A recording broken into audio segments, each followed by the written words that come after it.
দর্শক, বিনোদন বিন্দাসে স্বাগত। বাংলা সিনেমা ইন্ডাস্ট্রিতে প্রতিনিয়ত কোনো না কোনো আপডেট থাকছে। আজ আমরা হাজির হয়েছি শাকিব খানের তুফান সিনেমার মুক্তির বিষয় নিয়ে। চলুন কথা না বাড়িয়ে শুরু করা যাক। বাংলা সিনেমার সুপারস্টার বলতে একজনই আছেন, তিনি আর কেউ নন, নাম্বার 1 শাকিব খান। গত 5 জুন সেন্সর বোর্ড তুফান সিনেমার আনকাট সেন্সর পত্র দিয়েছে। এবারের মুক্তি পেতে কোনো বাধা নেই। পবিত্র ঈদুল আজহায় মুক্তি পেতে যাচ্ছে শাকিব খানের প্রলয়ঙ্কারী এই তুফান। একই সাথে তুফান সিনেমার টাইটেল ট্র্যাকও প্রকাশ পেয়েছে। টাইটেল ট্র্যাক দেখেই ধারণা করা যাচ্ছে প্রলয়ঙ্কারী এই তুফান সব লণ্ডভণ্ড করে দেবে। এই সিনেমার লাগে উড়াধুরা গান দর্শকপ্রিয়তা পেয়েছে অনেক, এবং টাইটেল ট্র্যাক দেখে দর্শক মুগ্ধ হয়েছে। আশা করা যায় সিনেমাটি সুপারহিট হবে। তুফান সিনেমার কেন্দ্রীয় চরিত্রে আছেন শাকিব খান এবং নায়িকা হিসেবে থাকবেন দুই বাংলার দুই জনপ্রিয় মুখ, মিমি চক্রবর্তী ও আয়নাবাজি খ্যাত নাবিলা।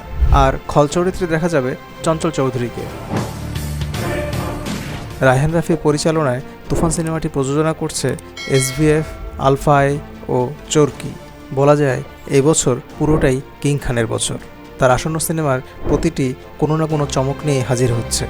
100 crore ক্লাবে কবে যাব ভাই? কিং খান এই সিনেমা নিয়ে 100 কোটির ঘরে প্রবেশ করতে চান, যা বাংলা সিনেমা ইতিহাসে এই যাবৎকালের সকল রেকর্ড ভেঙে দেবে। ভারত বাংলাদেশের যৌথ প্রযোজনায় সিনেমাটি পবিত্র ঈদুল আজহায় মুক্তি পাবে এবং আন্তর্জাতিকভাবে মুক্তি পাবে 28 জুন। এখন প্রলয়ঙ্কারী এই তুফান কতটুকু লণ্ডভণ্ড করতে পারে তাই এখন দেখার বিষয়। সো গাইজ, আজকে এ পর্যন্তই। ভালো থাকবেন, বিনোদন বিন্দাসের সাথেই থাকবেন। Good bye, tata. আমি হারতে শিখিনি, জয় করতে শিখেছি।